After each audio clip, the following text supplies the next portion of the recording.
welcome all. Thanks for tuning into this video.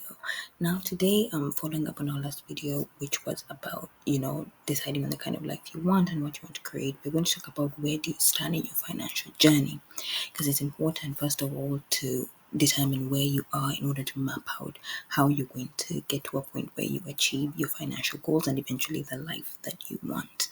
Now, we're moving to the difficult issue, which is facing your numbers.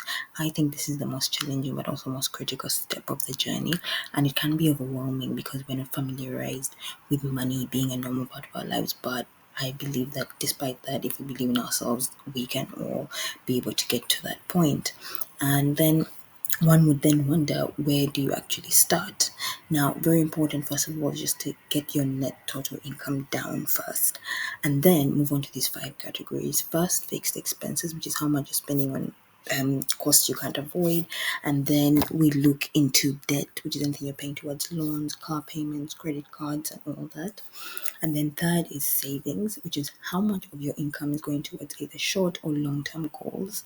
And then investments, that's any income you put towards assets meant to generate income or appreciate in value. And also, don't forget your spend money, which is basically the money you allocate for discretionary spending. Put all these categories down and just have them listed out.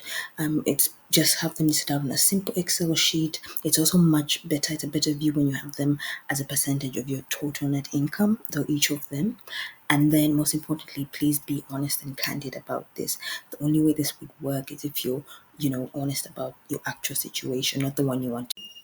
Thanks for watching. Till next.